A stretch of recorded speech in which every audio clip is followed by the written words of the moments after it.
கொண்டு அவருடைய வசனத்தை கேட்டேன். வேலையில் இருந்த போதும் நான் கத்தரி வார்த்தைக்கு முக்கியத்துவம் கொடுத்தேன். ஆமா, நீங்க தேவனுடைய வார்த்தைக்கு முக்கியத்துவம் கொடுக்குறீங்களா? என்னக்கா இப்படி கேட்குறீங்க? நான் டெய்லியும் வாட்ஸ்அப் ஸ்டேட்டஸ் எடுக்கிறோம், பைபிள் வேர்ஸை வந்து இன்ஸ்டாகிராமில் போஸ்ட் பண்ணுறோம், ஃபோன்லேயே பைபிள் வச்சுருக்கோம். என்ன பார்க்குறீங்க? இப்படிதான் நீங்கள் பைபிளில் ஃபோனில் படிக்கிறீங்கன்னா டிஸ்ட்ராக்ஷன்ஸ் வரும். அதனால பைபிள் படிக்கும் நேரத்தில் அதை நான் ஃபோனை பக்கத்தில் வச்சுட்டு கர்த்தரின் பாதத்தில் அப்படியே உட்கார்ந்து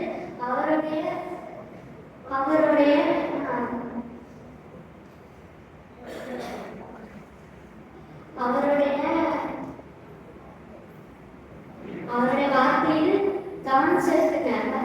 தேவன் வசனத்தின் மூலம் உங்களோட பேசுவார். அக்கா, இந்த தலைமுறையில என்ன சொல்ல வரீங்க?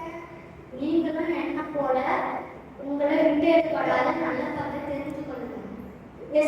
தெரிந்து கொள்ளுங்க.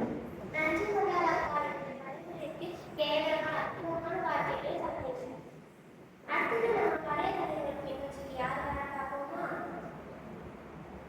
அபிகாரியம் வாங்க. அழகுடா இந்த அழகுடா உங்களுக்கு வந்து ரெண்டுமே இருந்துச்சு. எனக்கு எல்லாமே இருக்கு. ஆனா என் கணவர் வந்து ரொம்ப கொடூரமானவர்.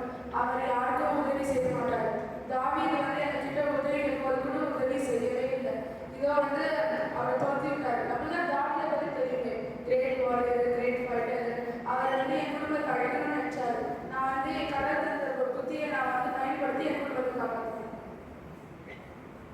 வாங்கா, ரொம்ப தெரியுமா? இந்த புதிய தலைமுறைக்கு நீங்க என்ன சொல்ல வரீங்க? அழகு, அறிவு இதெல்லாம் கற்றுத் தராங்க. நம்ம அந்த அறிவை வந்து சரியான நேரத்தில் நம்ம பயன்படுத்தணும். டிலே பண்ணாமல் நம்ம பயன்படுத்தினா நம்ம கூட இருக்கிறவங்களே நம்ம காப்பாற்றலாம். நன்றி அக்கா, இது ரொம்ப எனக்கு யூஸ்ஃபுல்லா இருக்கு.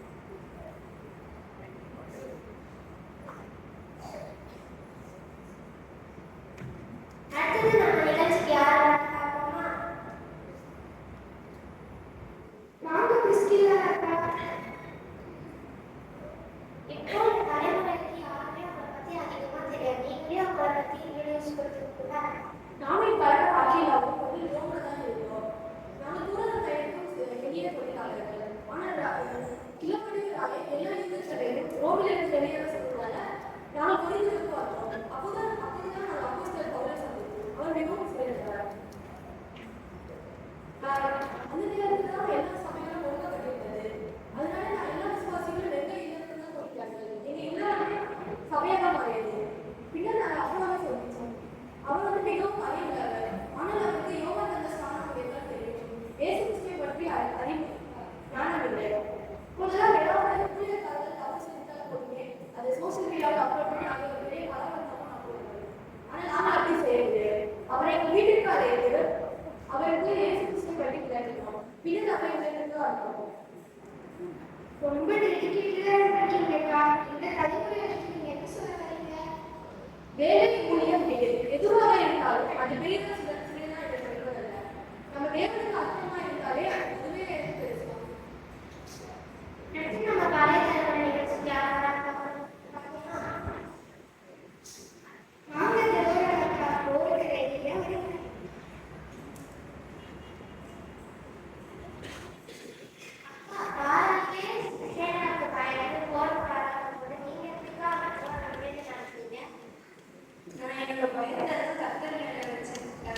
என்னோட நம்பிக்கையை கர்த்தர் மேல வச்சு நான் உண்மை செஞ்சேன். இதுவும் நம்முடைய கர்த்தருடைய அக்கா, நீங்க ரொம்ப கோல்டா இருக்கீங்க. இந்த தலைமுறைக்கு நீங்க என்ன சொல்ல வரீங்க? யாரை